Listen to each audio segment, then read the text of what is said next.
Adrian Velde has been working in the advertising industry for more than 25 years, starting in his hometown, Sydney, Australia. Most of his clients, however, were coming from Southeast Asia, initially from Singapore, as it was, at the time, the regional production center before it lost the title to Thailand.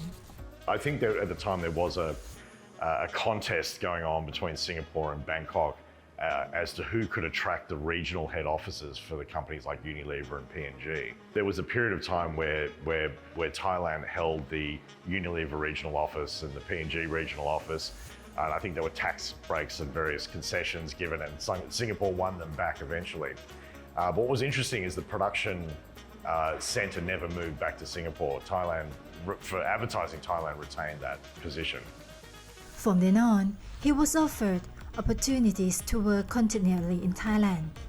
Eventually, he decided to establish a production company in Bangkok.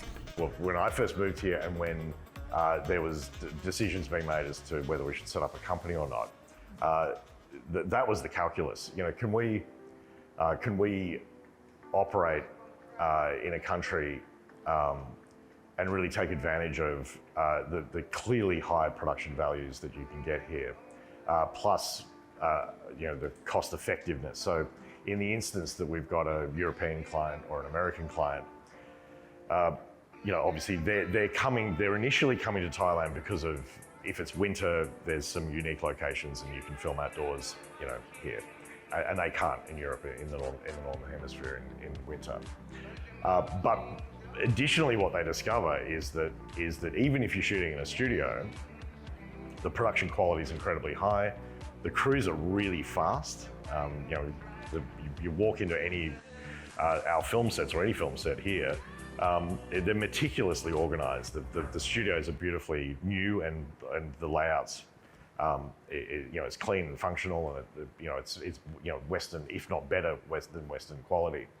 So the crews are all really fast and efficient, and the price is cheaper than what they're shooting in the West. So if you wanted to hire a studio in LA or in London, you'd be finding that the price, I couldn't tell you exactly what the difference is, but it's at least a third cheaper, possibly more. So that's the other discovery that they make, and the reason why clients do keep coming back to shoot in Bangkok. Adrian tells me the reasons why he enjoys working with Thais and our state-of-the-art equipment. It's excellent. I mean, from a professional point of view, from an industry point of view, the Thais are noted for their art and their culture and their attention to detail. So our art directors are extraordinarily talented. The cinematographers are considered amongst the best in the world. From a gear point of view, and this is definitely the case now, the quality of the equipment that we have access to is state of the art. I mean, just last week we shot on a lens that ARRI has not released to the market yet. It was tested for 2 days on a shoot that we did last week.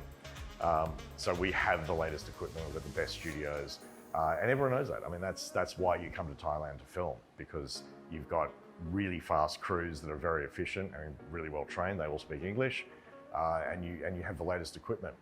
So we can compete from a quality point of view with any part of the world, and we can definitely compete with the West on a price point. So that's kind of the combination of quality and price is what Thailand offers in that respect. Although Thailand has a strong international reputation as a regional film production center, we should keep an eye on our neighboring competitors.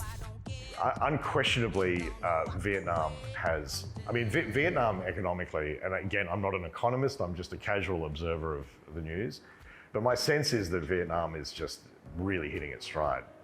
So it has a rapidly growing economy, and I don't think I have to check, but I don't think it's taken much of a dent over the COVID period. One, because they've handled it extremely well, like Thailand, but also, they poured a lot of money into their education system around the 80s and 90s.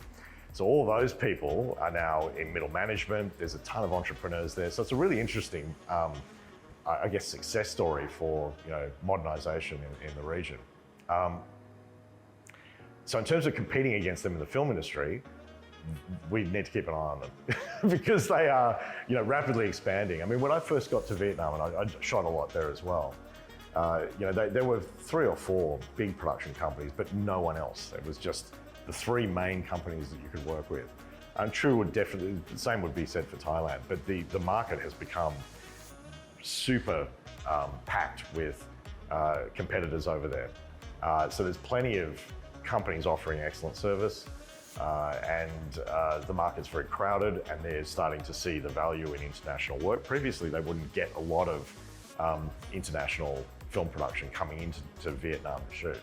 So they're definitely need to be watched in terms of challenging Thailand's lead in that part of the economy.